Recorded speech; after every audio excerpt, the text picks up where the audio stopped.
Slavery is one of the most horrible practices in human history, but historically it has been one of the most common. Eurasian, African, and American, both pre- and post-European contact, have all practiced slavery extensively.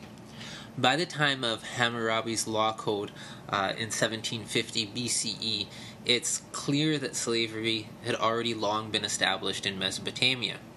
So, historians have different interpretations of how slavery came into being. Some historians think that the roots of slavery can be traced back to when humans first domesticated animals, and the enslavement of animals served as a sort of blueprint for the enslavement of people. Other historians argue that the roots of slavery are connected to the emergence of large-scale warfare that accompanied the emergence of civilization. Warfare creates many prisoners, and in the ancient world, if you were a prisoner, you were likely to become a slave. Regardless of the origins of slavery, we know that slavery was a feature of virtually all early and classical civilizations. Although all early and classical civilizations had slavery, the extent of slavery in each of these civilizations varied quite a bit.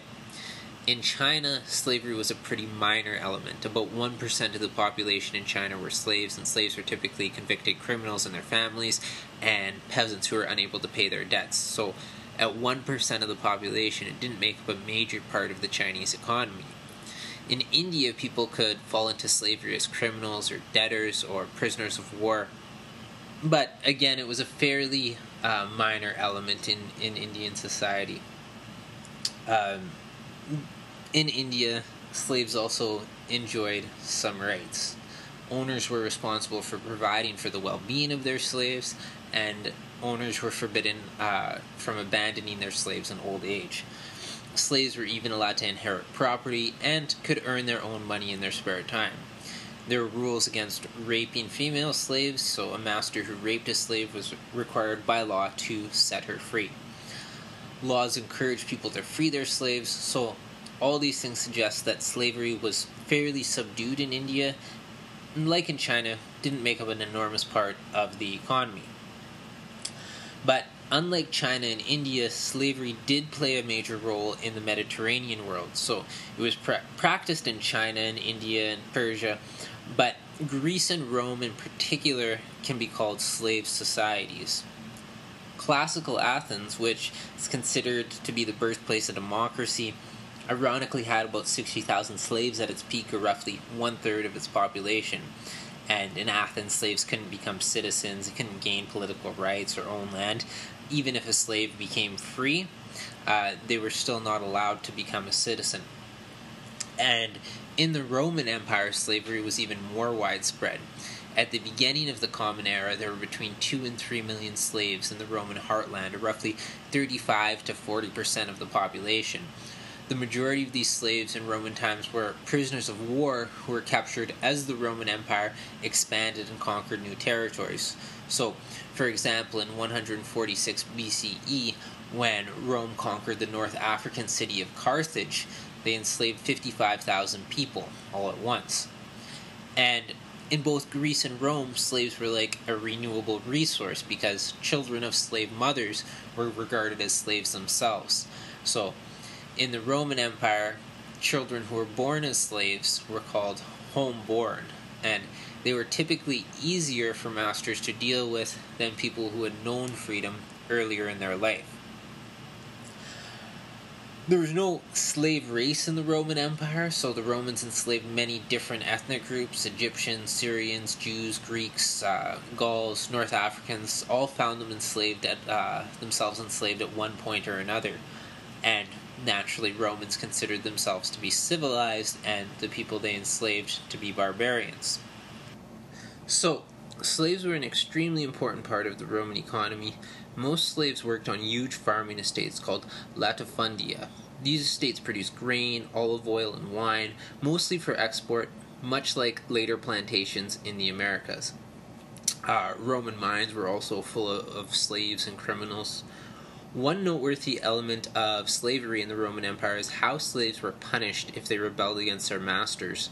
Wealthy people typically owned many slaves, and according to Roman law, if a slave murdered his master, then all the master's slaves would be executed. In 61 CE, a slave murdered his master, who was a government official.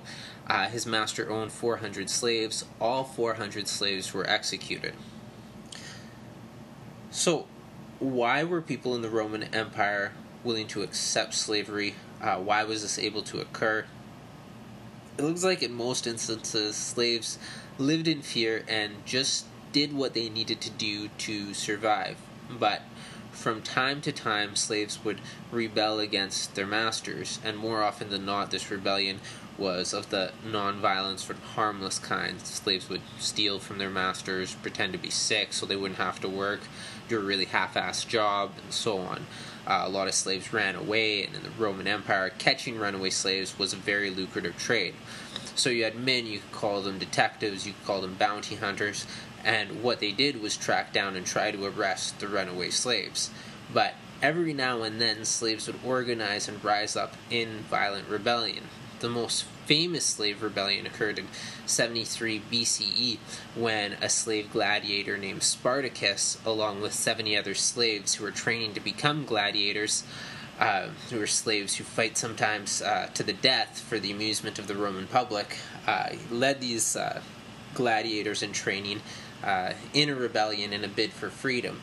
And their revolt attracted a following of 120,000 slaves. So for 2 years, Spartacus and his rebels terrorized Italy, burning many places to the ground. But eventually, the slavers' revolt was crushed. And 6,000 slaves were executed. And what the Roman government did was they crucified these people and they put them along the highway between Rome and Capua, where the slave revolt had begun, to warn others this is what happens if you rebel.